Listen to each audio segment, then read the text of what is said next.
First, we're talking about the purpose of Canyon Lake. It was built for a reason. Yeah, absolutely a reason, and that's, flood prevention and then water retainment as well. There's no soil here. We are on hard rock. This is all rock, and that's what the hill country is. That's what a lot of San Antonio is. This is why we don't have farmland here, right? You can maybe have some cattle, but not farmland. So it's like when it rains hard, it's like pouring water onto concrete. It's not going to soak in, and with all the hills that we have, they act as funnels to funnel the water. So it runs off quickly and funnels down into the watersheds, and that's why we are flash flood alley and notorious for flooding. Now, earlier today, just out of chance, I happened to talk to a man and his wife and locals here, and he said, yeah, I was a little kid. I was 5, 6, 7 years old when the dam was being built. I remember I'd come out here with my dad. We'd look down River Road, see the equipment carrying the big boulders up and all the construction equipment to build the dam. And since then, it has held tight, and it's kind of changed everything around here, and it did its job, like we saw 4th of July, 5th of July, and in many other events as well. So here's a little look back on the Canyon Dam. Waters of the Guadalupe River and Canyon Lake Reservoir are one and the same. Many people know Canyon Lake for beautiful homes and recreation, such as boating, fishing, jet skiing, and more. But the main purpose behind this lake is survival. Canyon Lake is a man-made reservoir, and it was constructed for flood control and for water supply primarily. And it was built by the U.S. Army Corps of Engineers. Marcus Schemank is the operations manager with the Corps' Fort Worth district, which oversees Canyon Lake. He says early on, Guadalupe River had a reputation for flooding. The Guadalupe River was no exception. A lot of flood events, especially in the 30s, some bad ones. And so that spurred people to start talking about the need for flood control and flood protection on rivers.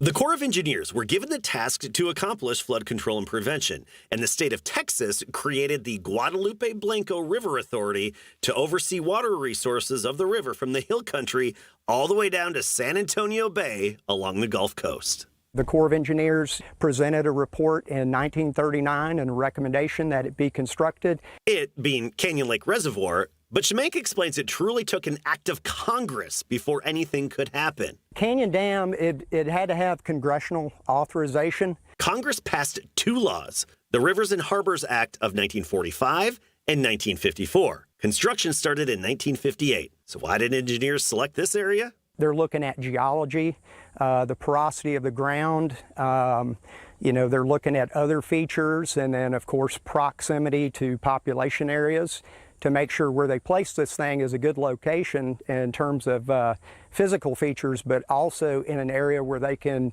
provide the desired protection. The U.S. Army Corps completed the dam in 1964 for just under $19 million. 4 years later, the water level hit conservation pool, which is 909 feet above mean sea level. And actually that black line you see right there. That was built to allow excess water in the lake to go over it to prevent the dam from failing in the event of an extreme flood. It would take a decade before Canyon Dam was put to the test. That's when the remnants of Tropical Storm Amelia dropped 40 inches of rain on the hill country.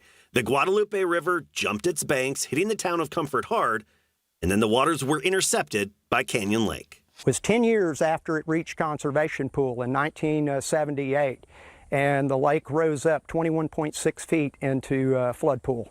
So that was the first significant event. Since that time, Canyon Lake Reservoir has been able to sustain the girth and power of the Guadalupe River when it floods, with the July 2002 flood being the only time in its history when the lake was filled to capacity and floodwaters went over the spillway.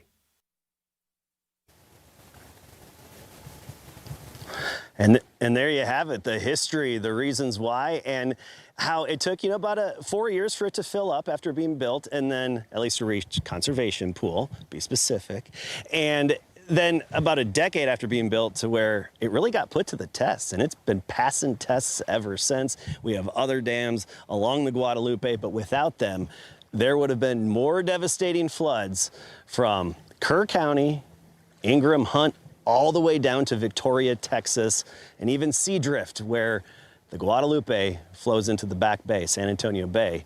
Good fishing, by the way. Anyway, we'll be right back. I'm going to take a look at the drought monitor and, of course, our updated rain chances for the weekend in just a bit.